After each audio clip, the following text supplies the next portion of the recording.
Hello, everyone. Welcome back to the Creative Workshop, where we delve into the entire creative process.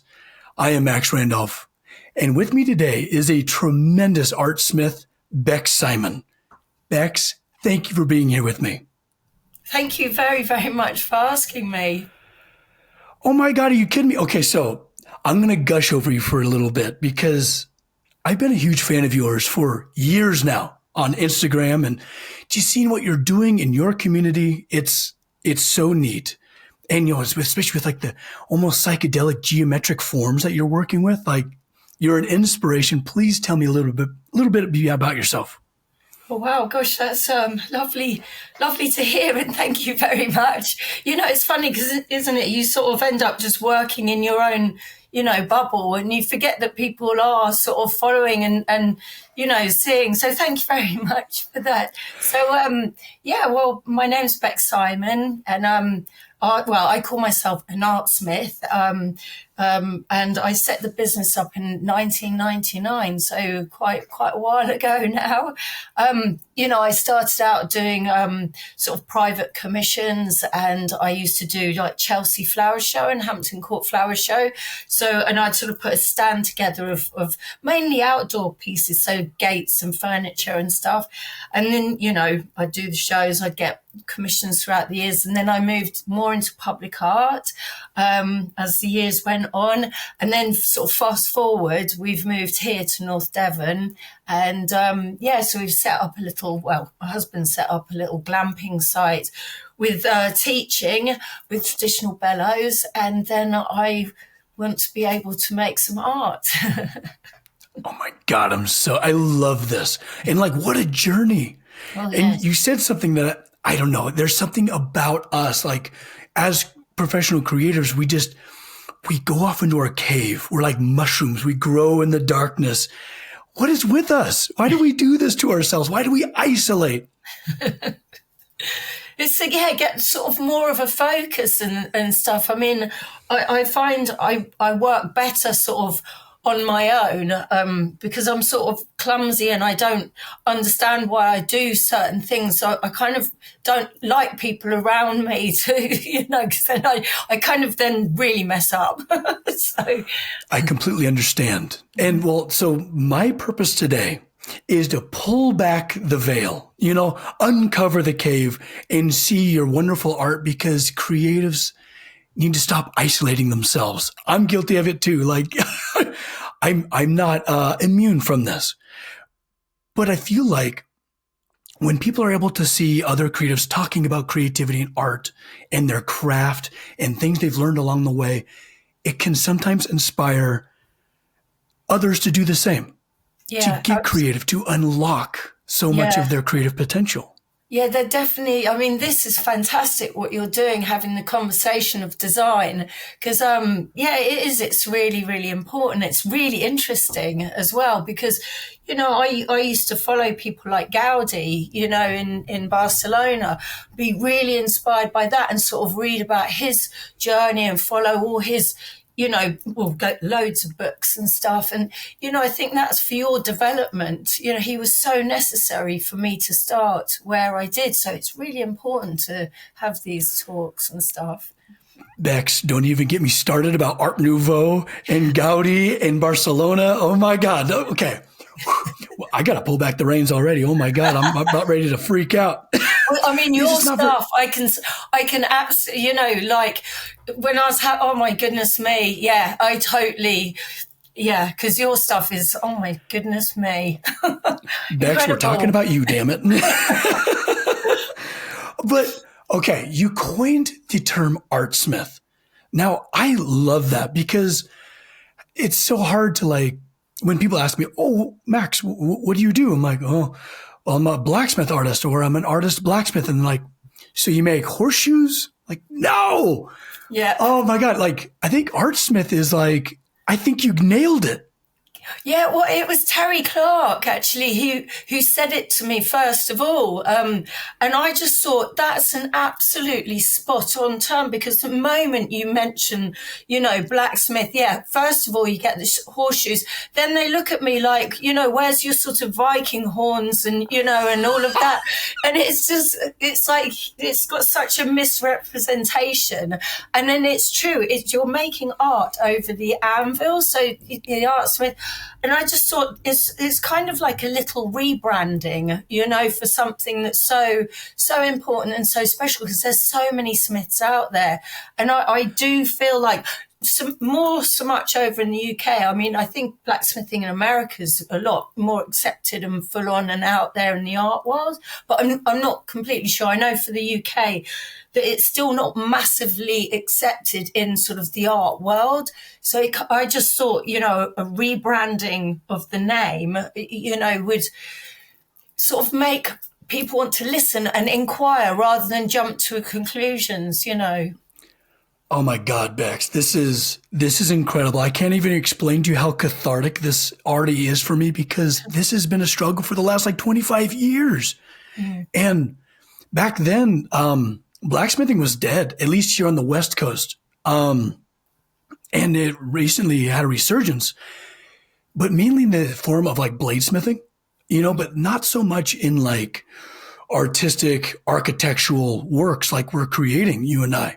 So it still has a long way to go, and I'm excited for us to inspire a new generation of these artsmiths out there, if you don't mind me saying it. Yeah, no, I just literally would love it to be a thing, because, people do.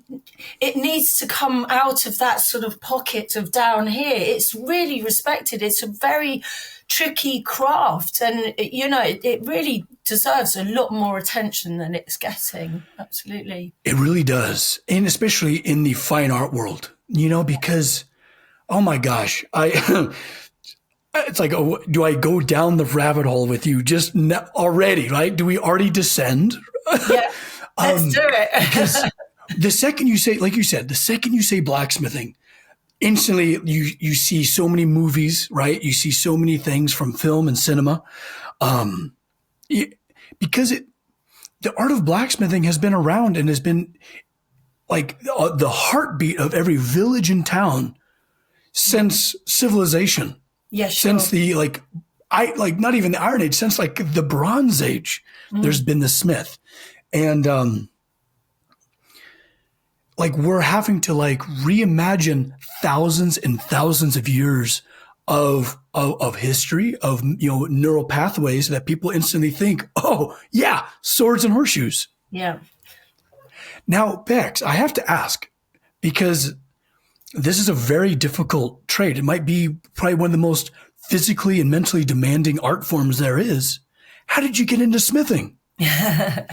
Oh my goodness. So I was really not very good at school. I was dyslexic, didn't know, thought everyone was speaking a foreign language. But when it came to the art room, I just absolutely loved it. And so I went on, I did a ceramics A-level, but I'm so impatient, rolling slabs of clay and leaving it to dry for the next day. Oh my goodness me, no. And so, I got my A-level in ceramics, but when I went to art college for a year foundation, so you do a bit of everything to figure out what you want to do, but they didn't actually have smithing. But one of the tutors said, go up and have a look at the blacksmiths. He said, I think you'll be really interested in it. And literally the moment I walked in, just seeing people working with fire over the anvil, just forming metal, over an anvil. And then the other thing, because of being in ceramics, if you're building something, you really have to support it. But then just seeing people weld stuff, at an angle, boom, it just stays there. I was like, this is my material. This is what I have to do. And then, then I did a degree in three-dimensional design and metalwork, but it was more playing around with metal. It was basic learning of smithing and stuff like that. And I realized at the end of the 3 years, I really didn't know how to properly swing a hammer. And so that was when I went to Hereford. It was about 96, 97. I think it was 96. And I stayed there for 2 years. loved it. What a cool journey. And it's so cool because like I could definitely see what your teacher was thinking of. You know, it's like, okay, she's really good at ceramics. And then the metal, because metal responds very similar to clay. Yeah. You know, it's a lot harder. You know, like people think like, oh, when it's hot, it's like practically liquid. Nope. It takes a lot of power to move that stuff around. And like I have students that I first, whenever I tell them to like show them how to like forge a leaf or something like that, I always use clay over the anvil, like a really tough clay, because that they can like look up close and see just how you indent and how you draw out a piece of bar and, you know, spread that out or pack it, all that good stuff. Like that's such a wonderful way to get into it. How cool. Oh, it was, yeah. And it was, I think as well, because I'm a Leo, so I'm a fire sign. So I think that it's sort of just led right into it. Yeah, and like when I'm away from it, I do feel like my pilot light is sort of shrinking, you know, and then like when I get the fire going again, it's all comes back again, you know, and stuff. I totally understand. Like my work has changed a lot myself. I spend a lot of time these days at my design table. It's so interesting because like so much of it, like you could bring it back to exertion and mental health, you know, getting the lead out a little bit, you know, exerting yourself. And it's interesting. Yeah, no, it is. It's a huge, huge part of, you know, sort of managing my mental health. Absolutely. So, you know, it's art therapy, isn't it? It's amazing. It really is. And I love that you listened to the direction of this professor, this teacher. I often talk about like accidental mentors. You never know who really makes the impact on your life. It could literally just be an afternoon with somebody, a quick conversation with a stranger, but all of a sudden they just set you out on this path that you never realized was so important. Oh, I have to tell you this story. So like here, we had to get an employee when we first set here up. And this lad, Tom, came up, really nice chap. And we were like talking and he said, look, my dad's going to come up, you know, and visit. And he came up and we were sort of hanging out, having dinner and stuff, and just started talking like they grew up in Farnham. And I was like, oh, I went to Farnham Art College. And he said, oh, my grandfather was part of the foundation course. And I said, oh, I did that course. And we were trying to work out dates. And I said, oh, look, I can't really remember anyone. The only person I can really remember is this guy who had a tracheotomy. And he was the one who sent me up to see the blacksmithing. It was Tom's grandfather who's so random full circle. Yeah, we all just went a bit quiet. Bex, damn it, you gave me chills. That's beautiful. Yeah, amazing. I love it when like little coincidences kind of work out like that. That's so beautiful. Now, you mentioned you were not a great student. As not a great student myself, that like excelled in like one or two subjects like science and art, right? Oh, fantastic. Was that led by like a constant and like, were you always eager to create? Yeah, I think, you know, sort of always looking at things and patterns and nature. That's always been sort of very, part of me and stuff. And, building things, you know, love designing. I do. I love designing. I love the research and, you know, getting something and like a puzzle and piecing it all together. It's so much satisfaction. Speaking of satisfaction, I feel like this is bizarre to have this conversation with you because I feel like we have a very similar background and like this is really cathartic for me because it's hard to like feel isolated and like, oh, I'm just this weirdo. You know, it's wonderful to actually find community with like people. How did you get into it? Kind of similar. Terrible kid, terrible student, you know, like I was always in the back of the class disrupting everything and always in trouble because I was just jittery and just constantly needing to create, constantly needing to express myself, no matter what it was. And I grew up in construction and stuff like that. So I was like, oh, I can weld. like I can learn how to weld and have a career that way. And then I realized, oh my God, I can get this stuff hot and I can do anything with it. And much like your kind of eureka moment where it's like, oh, you can just weld these two things and they stay there. Like I didn't have a whole lot of permanence growing up. So the idea of making steel change and then stay there and then be permanent was utterly enticing. So like there's a lot of correlation. This is fascinating.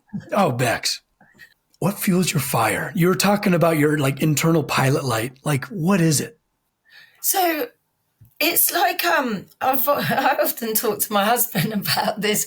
It's like I've always known that there's something in there that I can do, but it's not having the opportunity to do it that's sort of made this journey so. It's been so long, but so necessary to now know what it is I want to do. But obviously, it's like the funding of that, because, you know, to make art, you have to fund it. So all the journeys, everything that we've done in the past, from telly to cast iron, all of those things was a means to just try and make some money to make art.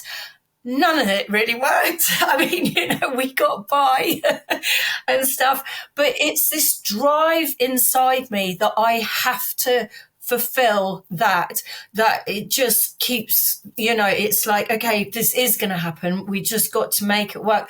So that's why we're here in Old Pan. That's why I've been a cleaner all summer. I've been doing teaching, which I will never like. I mean, I like people and stuff. I just don't know why I do stuff, so I can't explain it. And I just feel like I'm being strangled to death. I know it's a bit over the top, but it's just not for me. No. But I'll do it. Oh my gosh. No, and I totally relate. I totally understand. And like, we couldn't have chosen a more expensive medium. I know, yeah. To have the freedom to express ourselves, we need thousands and thousands of dollars. It's gnarly. Yeah. And it could definitely lead to resentment of your art form.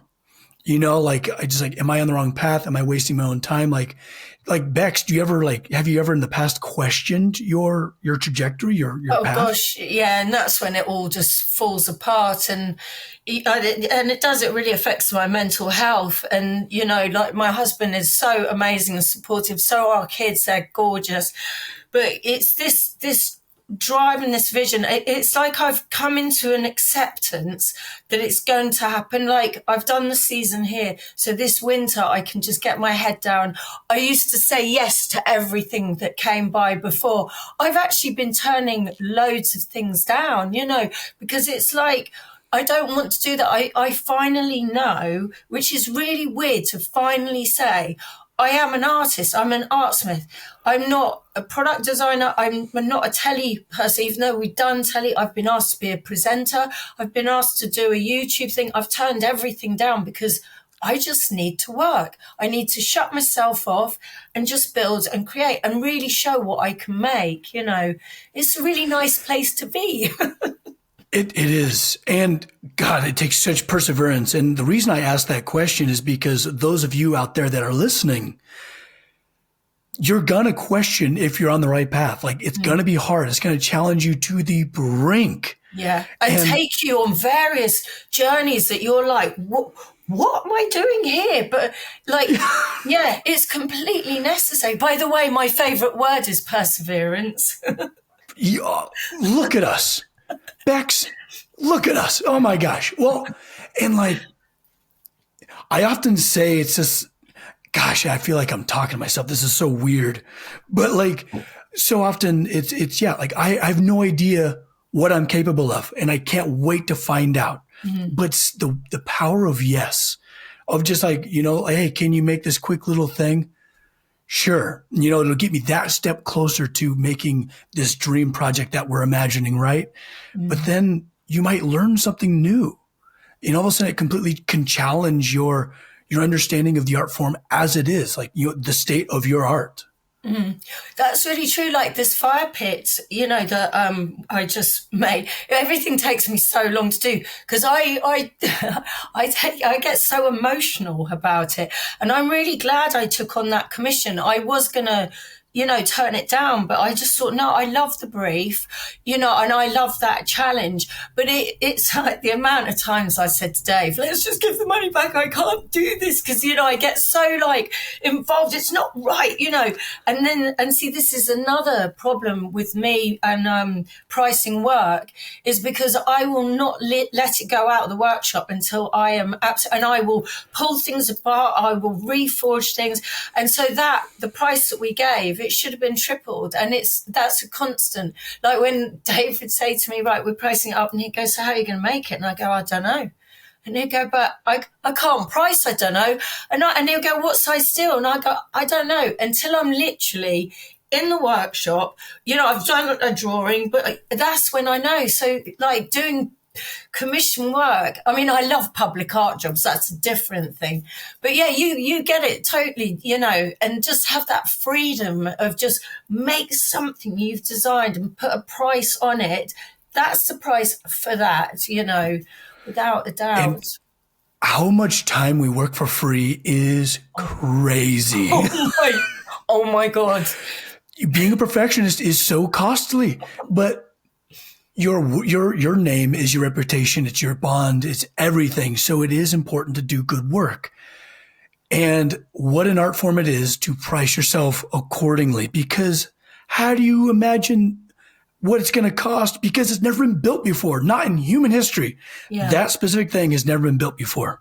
Yeah, bespoke. If you're repeating it, then you can sort of suss it out, can't you? But a bespoke piece, yeah, it's so difficult. Do you have a hard time repeating work? Like, I can't stand. Same. Like, it always has to be a new journey. Oh my God, same here. I just get instantly really bored and really tired. Tired and upset, lose my temper. I have a monstrous temper. I don't know about you, but things go flying.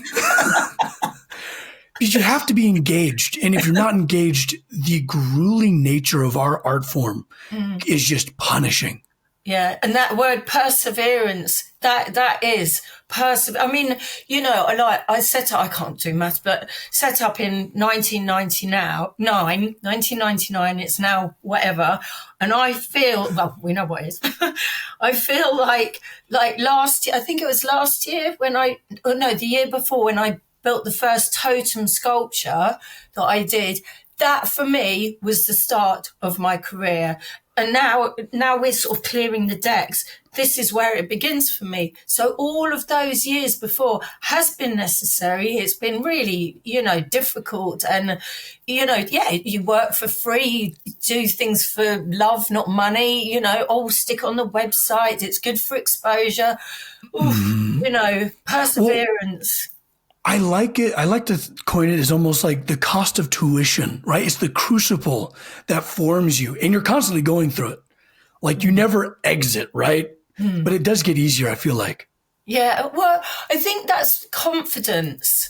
It's when you can have the confidence to feel, like now I know what I want to do. I'm not, I used to worry back in the old days whether I could call myself a blacksmith, or was I doing it right and stuff. Whereas now I think I don't actually mind what other people think anymore. Do you know what I mean? I've accepted now what I want to do. I understand what I want to do. So I've just got to shut out the noise and just get on and work and create. What a milestone that is. Like how liberating, Bex. Oh my goodness. I'll rewind something. You said something very powerful about the act of creation being an emotional experience for you. Could you explain that a little bit for me? Yeah, I mean, it's more than just like a design. It takes me ages of fiddling around with shapes and form, to work it out. And I have to be absolutely that's the thing. And then the process as well. I mean, Dave finds it so frustrating, but, it's more than just making something. And I think, if you have that feeling, you would understand, like I imagine you do. And, yeah, it just becomes really personal and it's an emotional thing. And, and at the end, when you're like, yeah, I've done it, I've cracked it, and you're not going to let it go until, I don't know how to explain it, but yes, like especially the design process can be extremely emotional versus, with it's almost like its own little hero's journey, isn't it? The bold act to set out on a quest to create. It's like its own personal odyssey.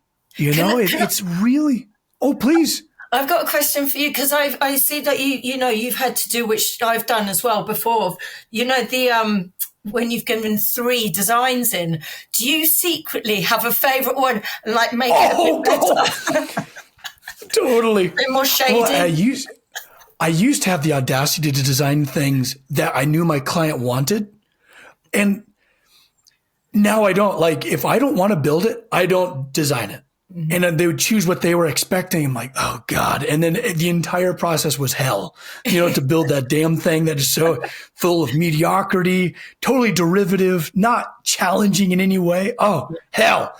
But now I only design things that I'm excited about. And I'm now realizing that I'm addicted to excitement, like to passion. Yeah. Like I have to be excited and emboldened to build it.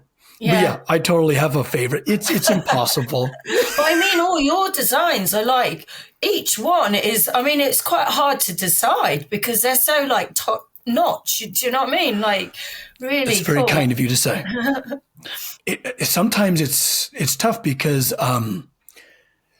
you can inspire a level of decision paralysis with your client, to where they're looking at this thing like, well, these 3 and they're just completely dumbfounded. It's like, okay, take them with you, sit on them, have a glass of wine, have a cup of coffee, whatever it requires for you to decide. And usually there are different prices, and that usually helps.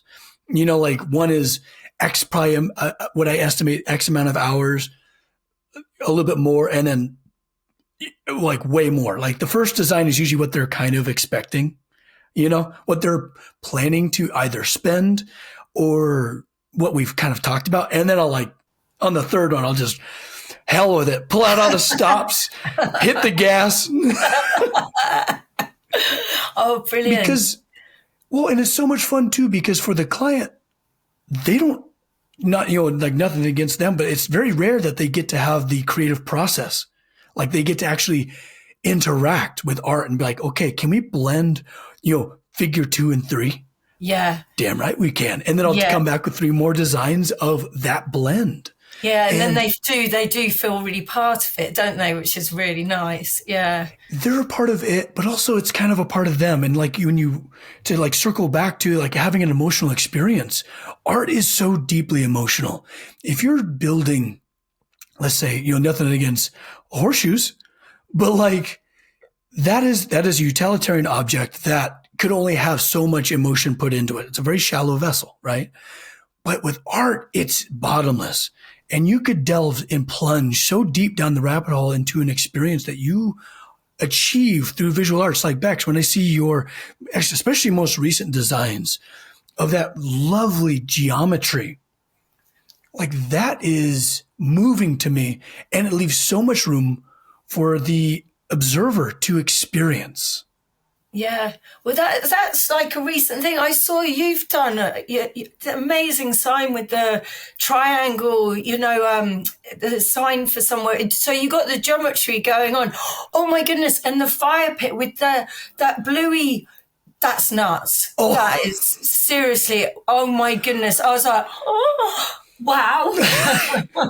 But no, it's just that thing of wanting to create something that had sort of a bit of a meaning behind it. And, geometry is about togetherness and, marking this point in history. So you're not just making a nice thing. When I am gone and the work's there many years later, it's marking this terrible sort of time of wars and Brexit for us and the virus, you know, and all of that stuff, and how we should be working in communities, looking after each other, you know, and the nature, the land, the world, the universe. So that's kind of, I really wanted to have a proper meaning involved in my work. And I created that ism. And like, I think people probably think I'm slightly bonkers, but no, Bex, I thought I'd put it out there anyway. They just don't know yet. If they think that, they just don't know yet, because there's a lot of people that do, you know, like, it's funny, like whenever I design, I hide a lot of geometry. Like, it's all based in geometry. Oh, it is. When I was absolutely gobsmacked, like, seriously, like, yeah, amazing. Like, and I appreciate it about you too. Like, it's so beautiful, and I feel like it's so unifying. Like how math is a language-less language, you know, like there's no language barriers when it comes to math. And I feel like it is very unifying, and everyone is attracted and understands the scroll, the Fibonacci sequence. You know, I feel like it's just so in our DNA to appreciate that, from seeing succulents and how they form, you know, everything in like this lovely, double helix style where movement is celebrated. Like, there's just something about humanity, from a child to a senior citizen. They will just be taken aback by certain shapes. Either it be the golden ratio or something that it just meets our eye. And I love that you put that into your work. Yeah. Now, what is your relationship with geometry? Well, so I mean, I studied history of art at A level. So obviously you learn about the golden section in paintings and all things like that. But I mentioned previously about Gaudi. So I loved Gaudi's work. And when I went back to Hereford in 2015 to do the level 3 blacksmithing, you had to do a presentation on someone. And I just thought, well, I've done like Gaudi. Gaudi is my Art Nouveau. What is a contemporary? I think of him, and it was Zaha Hadid, and she basically, you know, the architect, and her work is basically, because she's called Queen of the Curves, and it's a very contemporary form of what Gaudi does, but more clean lines. And then I just read about her, and she grew up with geometry, and then how she designed her buildings was going back through sort of some history of art. I won't bore you with the whole story of it, but I just realized you couldn't possibly. There was a lot more geometry. And then obviously, because I always did nature, and I've loved nature, and it's always been in my work. And nature is geometry. I mean, it's the same thing, but it's just delving deeper and layers. I love, we're like onions, aren't we? We've got many layers. Same with like... Just like ogres. So, yes. Yeah. Oh my God, Bex. Yeah, yes. I won a scholarship to study geometry at it's now called the King's Foundation in London. It was only like 5 short courses that lasted over a couple of weeks, but it was all basic compass drawn geometry. One of Islamic art, one of nature. I can't remember them all now, but I learnt so much. And see, I'm quite a loud person. I don't mean to be, and I'm clumsy and I'm noisy and, you know, just fall over. But this, oh my God, in the class, you had to be quiet, which is quite difficult for me sometimes. And then you had to sharpen your pencil so much. Like I'd never, just that focus, because when you draw geometry, it has to line up. You know, you have to think, breathe. It's a form of meditation when you draw. And it sort of blew my mind, because you know, this focus. So I decided to adopt that in my work, because my work had always been very organic, very sort of, oh, well, if it's got a bend in it, it doesn't matter. Do you know what I mean? No one's going to notice. And I thought, no, how do I become a better craftsperson, craftswoman, or I don't know what you say anymore. I'm trying to be, you know, don't want to offend anybody. But, you know, just I wanted to better myself and feel more fulfilled in my soul and more, you know, sort of, I don't know. Yeah. So geometry just completely blew my mind and changed my sort of look on everything, on work and life. There's magic in geometry. It's the coolest thing. Like, like I have like an online apprenticeship program, which I love so dearly. And whenever we talk about design, I try to tell them like the power of the compass. If you're ever doing layout on something, if you're ever trying to find 6 sides to anything, like create that flower of life. You can create just about anything from sacred geometry. Got that on my ankle. Oh, look at So I got my jogging trousers on. yeah, flower of life. It's everything. We are everything. Like, everything is a flower of life. Yeah, no, it's nuts.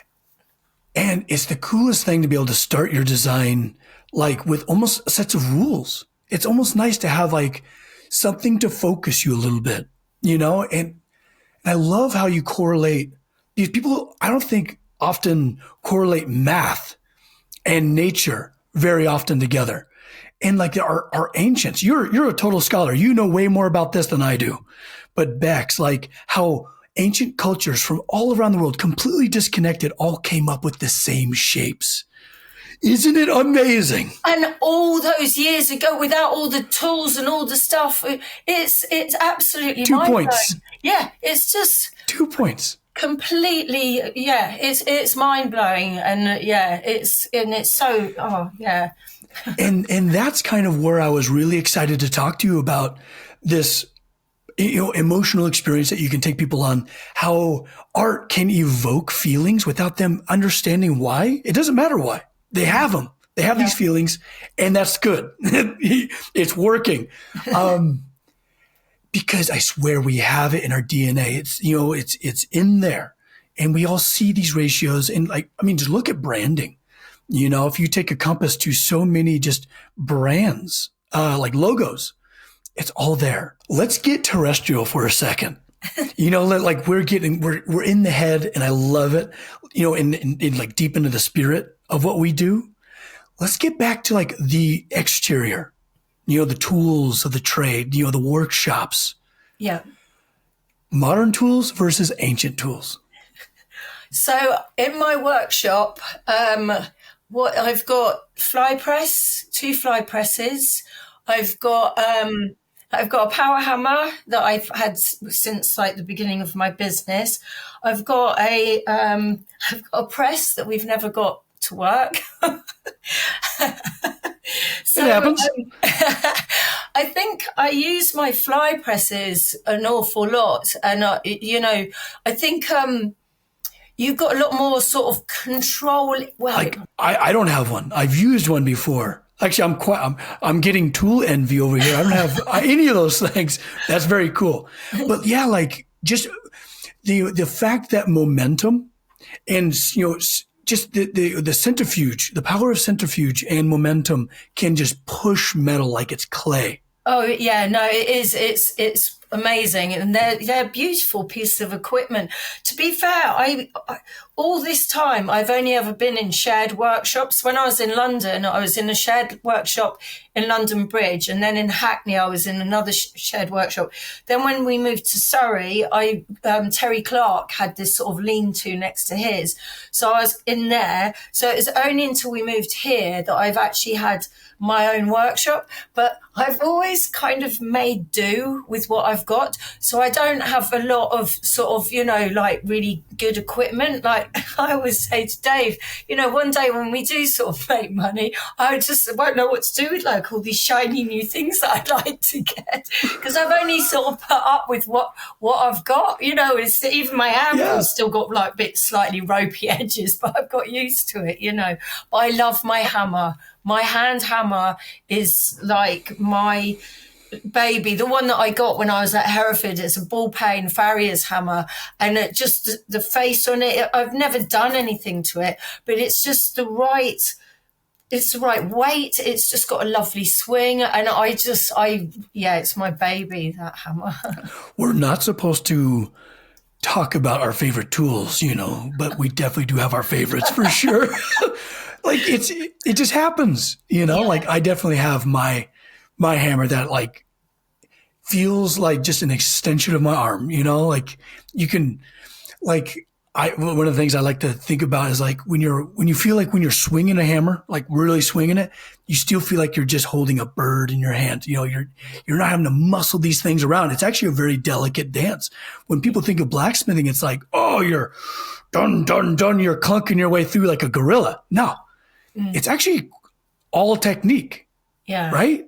Yeah. When I went back to Hereford in 2015, so it was spread over 2 years. So you'd go every 8 weeks for a week, and like literally that week you would forge all day, every day. So, you know, your hands would sort of be torn apart, but it was just the best weeks of my life going there. Just like I'd come back sort of beaming, haven't missed any of the family, just like, I made this, you know. I'm so stoked. And I'm also so happy there's like sense of community and keeping the art form alive over there. That's great to hear. Yeah, no, there's a lot of really amazing blacksmiths, you know, practicing and doing beautiful pieces of work. Yeah, absolutely. If I ever make myself across the pond, like we got to meet up. Oh, absolutely. Like, we got to cross paths. I got to come to your shop, check things out, like help you if you ever need anything. Like, oh my God, I would be super, super honored. Well, also like here at Old Pound, because we've got the traditional old bellows where they're all over 100 years old. They've been reconstructed. And, you know, I mean, I've never worked with bellows before, but they blow both ways. So as they go up and down, so there's a constant flow of air. And, you know, you just pump them quite calmly, you know, and then you leave it and the fire sort of dies down, but sort of for your work, and they're amazingly efficient. They're beautiful. Oh my gosh, speaking of meditation, right? You're breathing in and out with your tools, with your craft, you know, feeding the fire. Like it's like you can get really philosophical about just the act of forging, using all 4 elements to do what we do. Oh my gosh, how cool. And it's funny when I talk to my students, I really compel them. You just said the 4 elements. What was that? The 4 elements. Yeah, exactly. Mm-hmm. Well, and I try to get my students to be like, don't get fancy stuff. Start with the basics. Like literally, like you'll find yourself an old hand crank, you know, blower. Like we have a lot out here in the U.S., you know, the cast iron bowl, where we don't have many bellows anymore because just industrial revolution happened and all that good stuff. Anyways, but because you get to learn so much more about your trade, your craft through doing it, like you're so personal. And I love actually so much more prefer doing hand bellows versus having like an electric fan because I'm burning way less coal. You know, like the fire dies down as I'm working over here. I can stoke it back up in a matter of 5 seconds. It's backlit and we're back off to the races. Now, on the subject of tools, Bex, not all tools get swung, turned on or anything like that. But like in my you know, field of design, of creation, you know, I want to talk to you about your creative process. Is music important to you in the act of creating and designing? Oh, I always have music on. Actually, I had a feeling. I was listening to, there's something on Radio 4 this morning, and they were talking about if people had to choose between cheese or music, what would they choose for a whole year? And easily music. Good riddance.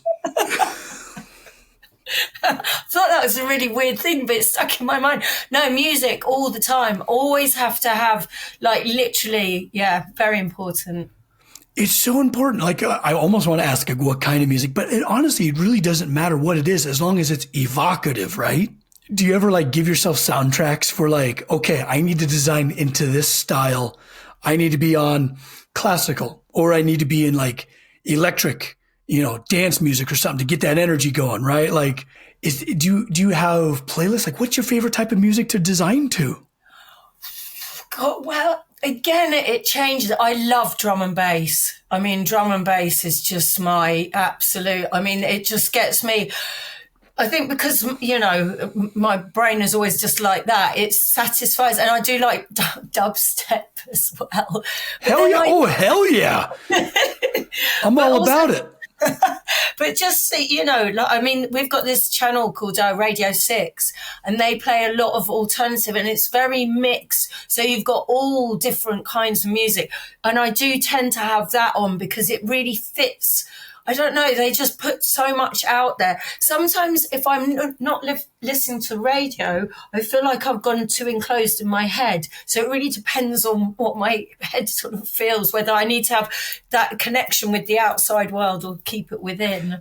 That's really an interesting thought, that like without music and without that kind of stimulation for our brains, it's almost claustrophobic. Yeah. And too quiet. Fascinating. Sometimes. Well, while we're on the subject of like your creative process, do you have any other like rituals that like get you into that creative sense? Oh gosh, well, I have to run, walk, you know, just get that sort of out of me. If I know I'm going to sit down for a while, yeah, that's really good for my thought process. So I love that. But then, I tend to start with sort of, when someone gives me a brief, or now my own thing, I'll do like a big spider graph of, you know, all the things that I want to involve. And then what I can break down in sort of the geometric shapes and stuff, and then sort of the organic, because it's the mixture of those two things that I love, the crisp sort of laser cutting panels. I like layering because geometry is about layering, like we are layers of ourselves. And then the forged, you know, components, because you're repeating a pattern that makes you like better your, you know, craft skills and stuff. So yeah, and then it's just sort of a process of getting the balance right and you know, making it so you feel satisfied when you're looking at that sort of shape. Doing a like laying it all out at the beginning. That is genius. I might need to take that. I feel like I'm learning so much. Well, no, because I'm like, you know, because I've looked at your stuff and there's so much with your, you know, you've got moving parts and depth and, you know, it absolutely phenomenal. I never think about technical stuff. I literally draw it like a picture. So I don't know how I'm going to fix. I don't know where anything. I literally draw a picture and then I have to go backwards. I don't think of the technical side whatsoever, which right. is, and that's honestly like, because you're only able to see like my finished, you know, design. I should show more of it, because usually it starts like that, a nebulous stream of circles, scribbles, and lines, and starts there. And then I try to reverse engineer it. How do I make this happen? Because when I like promise the client, like you said, you nailed it. When I promise the client like, oh yeah, and then we could do this and that, and then get home like, oh my God, how the hell am I going to do that? Yeah, a lot of head scratching.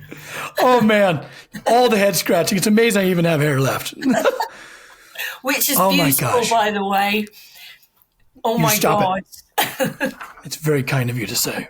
Now, Bex, this is now the time where, like, this is my favorite part of the creative workshop, is where I reached out to my my community, my Patreon community, and I was like, okay, guys, I'm going to interview this amazing blacksmith artist, this Artsmith. Right? Yeah, I got to get that right. Now I got to start spreading that Artsmith. No more blacksmith artists. That's too many. Do. It's from Terry Clark. Like I think he said it about 30 odd years ago. So yeah. Oh. Like okay. Well, let's pick this thing up. Absolutely. And I reach out to him. It's like, I'm going to interview this amazing artist, Bex. Like, what would you like to ask her? So I have a list. Of their questions. So if you're ready. Oh, but yes. So, first up is Yvonne. She's an incredible watercolor artist and just a terrific human being all around. How has being a woman working in a male-dominated field influenced your art and career? So, it's a funny one, actually, because obviously when I started, you know, a long time ago, it was quite different back then. There wasn't, a lot of females. There was a few and stuff. And I would say that most of my career in the industry, blacksmiths and, all of the community have been the most supportive, incredible people. But it was the suppliers. So the people who supplied the steel, the people that I'd get like a welder from, that I'd have the problems with, that they just wouldn't, I mean, there was some really nice people, but there were some awful things that happened. But and it used to actually sort of make me work harder though, because I'd think, well, I'm just going to have to show you, you're sort of taking the mick out of me now, but I'm just going to have to show you that you're really wrong. So it was a driving force. It was really hurtful at the time. And now there's so many females in the industry, which is absolutely fantastic. But yeah, my experience with blacksmiths along the way have been so, male blacksmiths have been so supportive and really quick to sort of share knowledge, which has been so, crucial for personal development and stuff like that. So and what a shame! It's no surprise to me that the other Smiths were completely welcoming and like, hell yeah, why would that change anything? Because to get this far, you got to be something, through the crucible and your favorite word, the perseverance it costs to get where you're at. Like, it takes a very spectacular person, gender aside, to be there, and they require your respect. So I'm so happy you had that. And I'm so sorry, spoken, from every metalworker, every artistic person ever. We're all so terribly sorry that you got any form of resistance from these peons. Yeah, but it like I said, I sort of sucked it up and just thought, just prove them all wrong sometime, just turn that negative energy into positive, And boy, howdy have you, because look at what you create. Oh, no, I hope they're eating their words. Thank you. And now let's go to Stephen. This is one of my apprentices. What is your favorite medium to combine with metal? Oh, see, that's a really interesting one, because I do really love mild steel.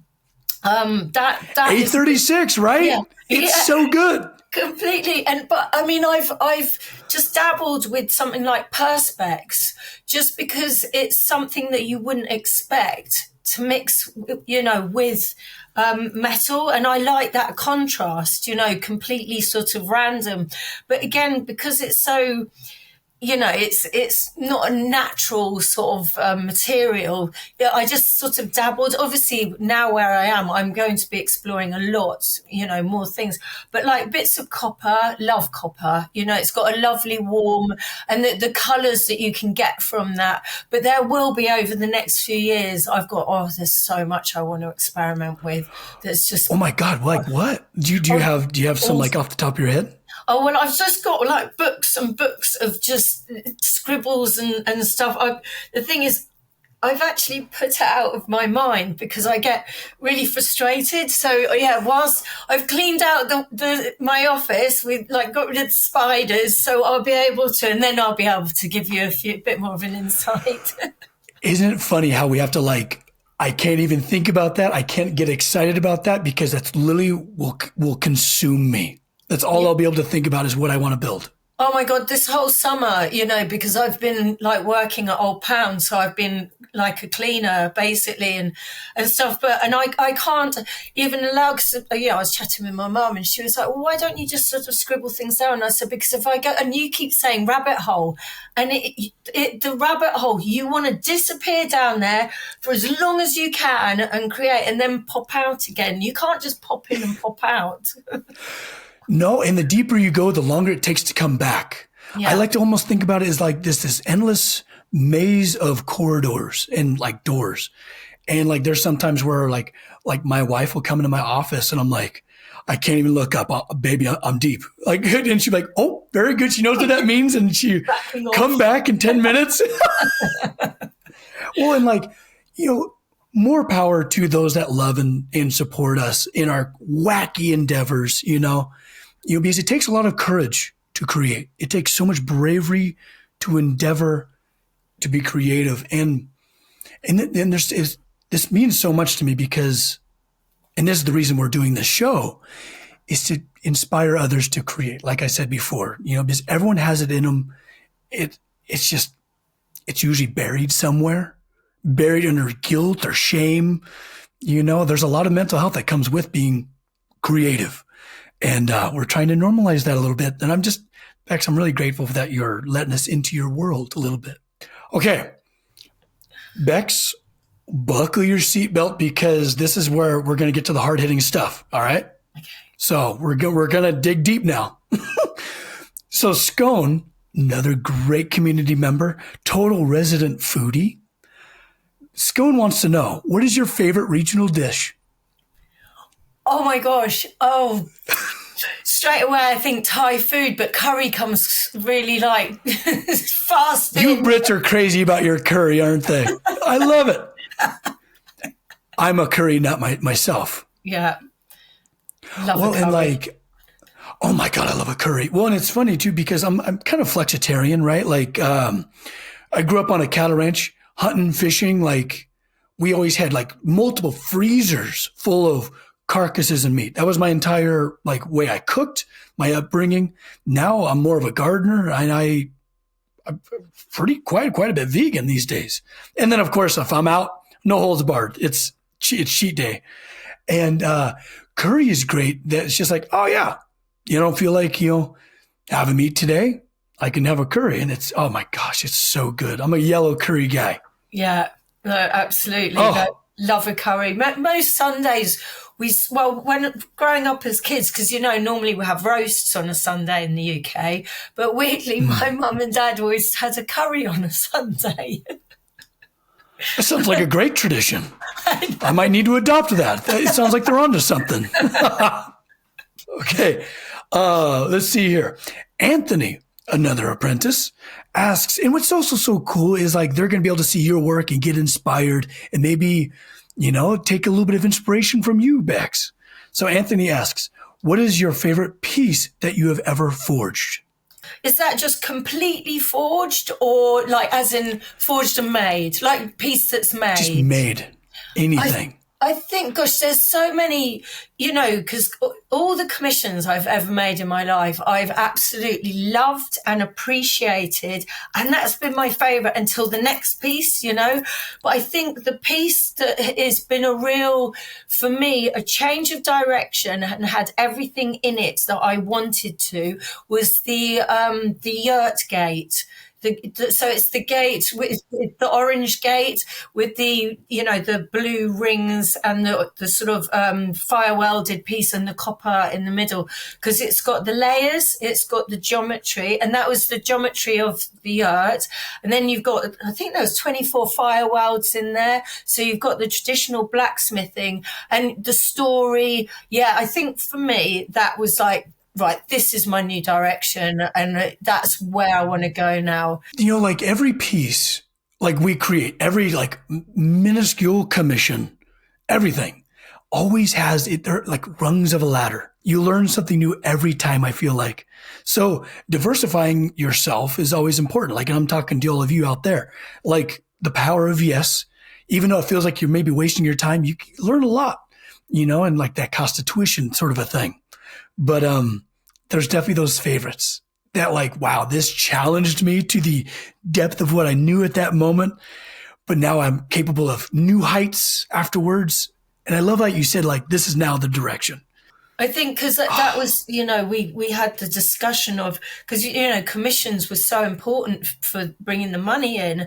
But then, yes. And then I think when I made that first totem sculpture I still love making gates. I think that's always going to be in me. I just love the space. They're just wonderful. But this whole thing with geometry, if sort of now I'm turning down commissions because I just want to build a body of work, and it's hard. It's really difficult to do that because it's so ingrained. Where's the next money coming from? But because we're setting up this business to bring yes. that income, so then I can make the art. So yeah, it's we're in quite a transition. I'm really quite excited. I've got to sort of breathe because it's not just going to happen overnight. You know, I've still got, it's obviously going to take 5 years for the business, the old pound. So we've done 2 years or seasons. So every winter I've just got to head down and just create. So it's very exciting. It is so difficult to recover from financial burden and difficulty. It literally changes the chemistry of your brain, I swear. Oh, when you're worried about stuff, you can't design, you can't create, you can't sleep, you know. So, yeah. And nothing kills creativity like that level of anxiety, that level of work, or that worry. So I'm so proud of you for getting to a position where you can start saying no, or you're forcing yourself to say no to where you can have like a little bit more direction. That's hard. That's hard work. It makes the act of blacksmithing look super easy. Well, that's it. I mean, you know, because that's the thing as well, you know, sort of clients not understanding the craft as well and wanting to go for the cheaper option. I mean, this is, you know, going back all those years, and I just would find that so frustrating. So then I'd think, well, I'm going to do it anyway, even though they won't pay that bit. They want it just for my own satisfaction. And, you know, which and then you is, do it for free.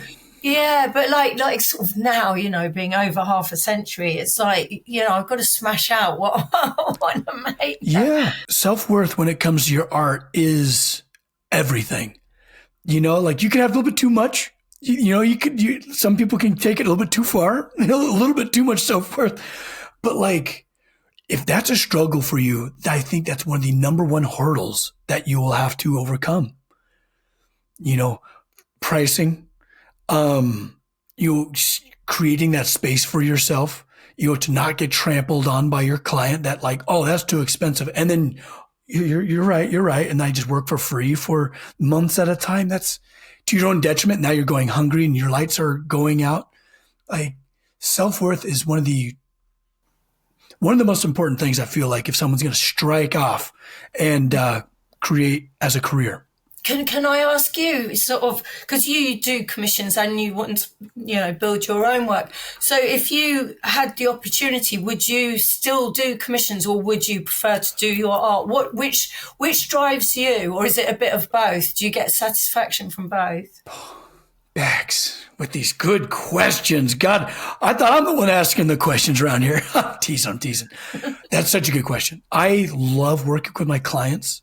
I also love having a set of rules. I like having a challenge. Like, okay, we like squares, we like elephants, and we like turquoise. Go. I'm like, okay, this is what I got to work with. Here we go. And there's a fun challenge in that. You know, sometimes when there's like, make whatever you want to make, it's almost too much possibility. You're like, oh my God, don't tell me that because now my brain's going to go explode into a million directions.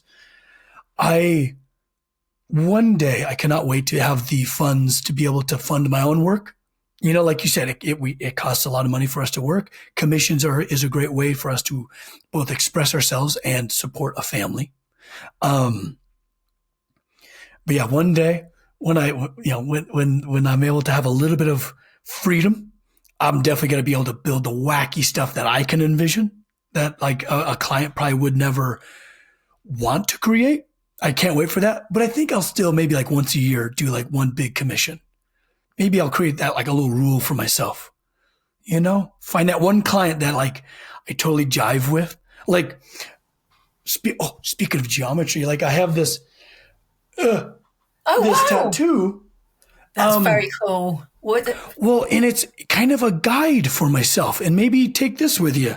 Like I'll be on a consultation, like my free consultation to like meet with a potential client and see the banister or their gate or portal that they want me to make.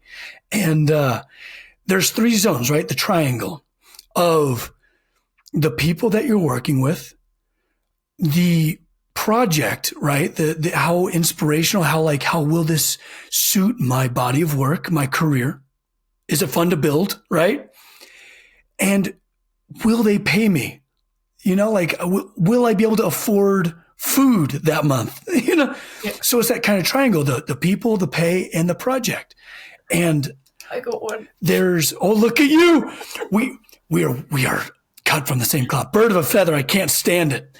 But like what each one of those triangles, and you want to get in the center, right? Sometimes, most of the time it's two. Like the people are cool, the projects are right, but they can't afford me, but I'm still going to do it anyways. I'll work at half my rate. I don't care. It's so cool. And I love these guys. Sometimes, the project is cool. They can afford it, but the people are just rotten bastards. I can't stand them.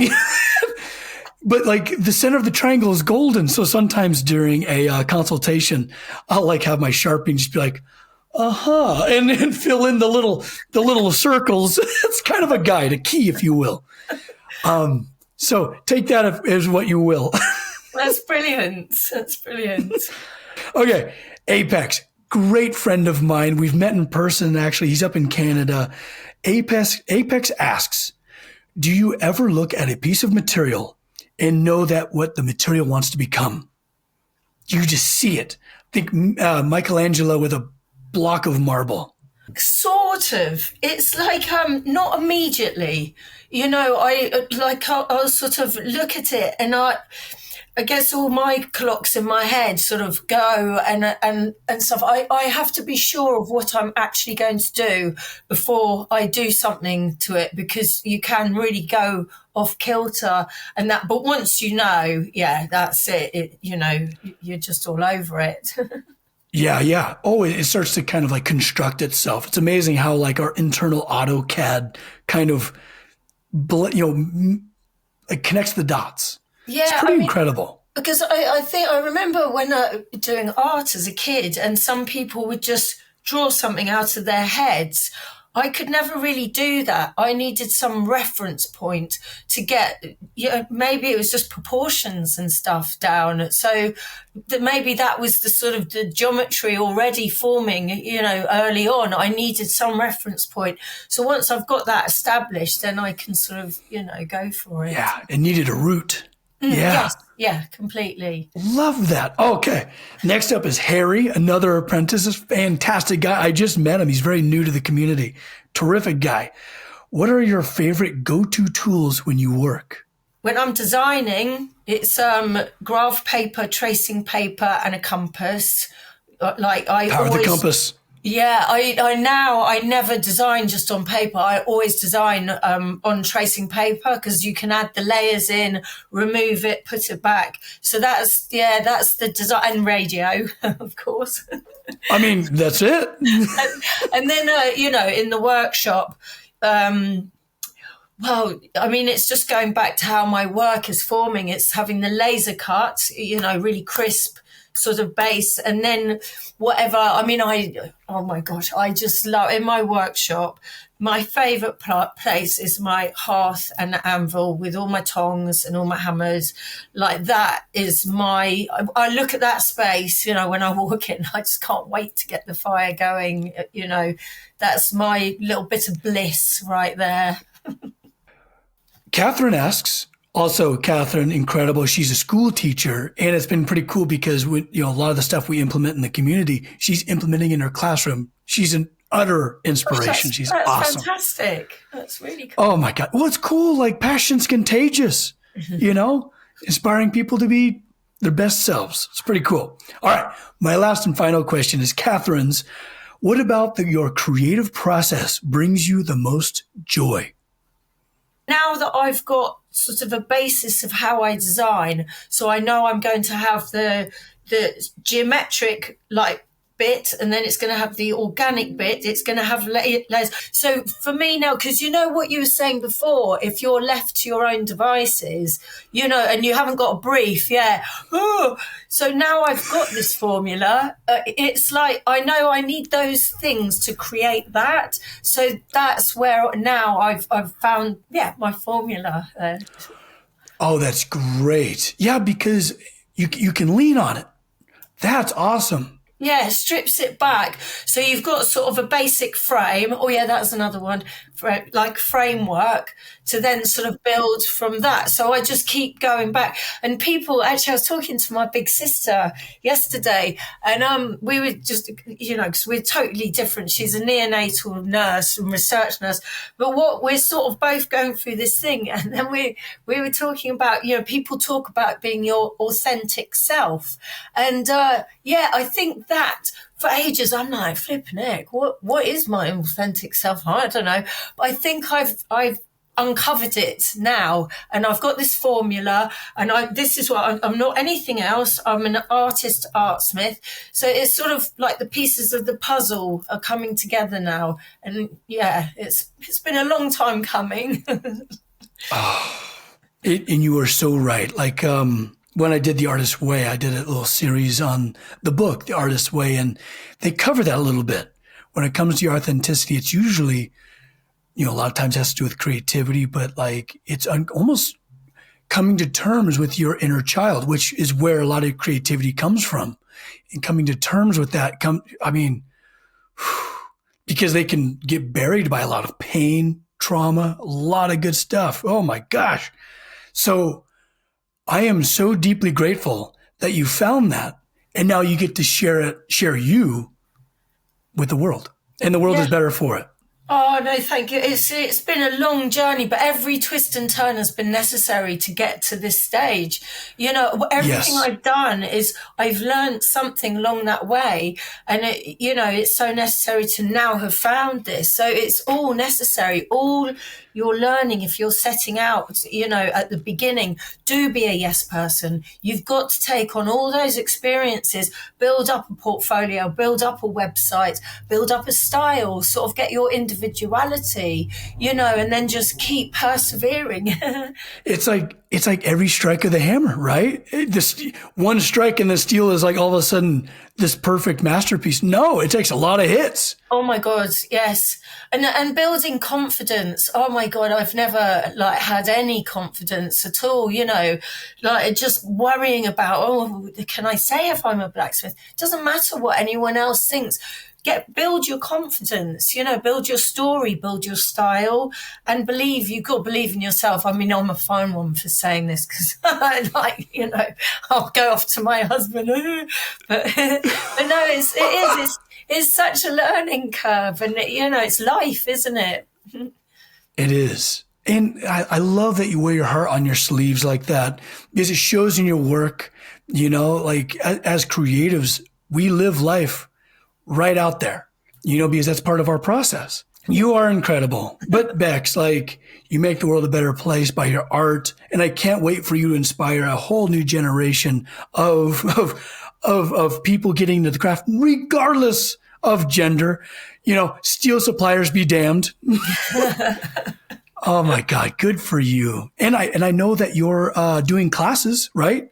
Yeah. People can camp. Yeah. So we've got 4 bell tents, we've got a yurt, we've got a little straw cottage, and and we've got 6 anvils, 3 sets of bellows, but it's all just beginners classes, like forging a bottle opener. We've got a knife guy that comes in, just lots of little bits and pieces. It's blacksmith experience, but it's very chilled here. There's about 14 acres, walking distance to our local pub, which is really nice. Well, I'll be on my way. That sounds absolutely, utterly enchanting. And people need this. People need to know how to blacksmith. People need to know how to work with their hands, how to swing a hammer. It doesn't matter if you're going to go into the trade. It's great if you do. We can use some company. But just to have as a person and being a part of society, it's good to have some manipulation of material and metal. Oh, absolutely. Seriously, because that's all my husband's vision. I can take no credit for it whatsoever.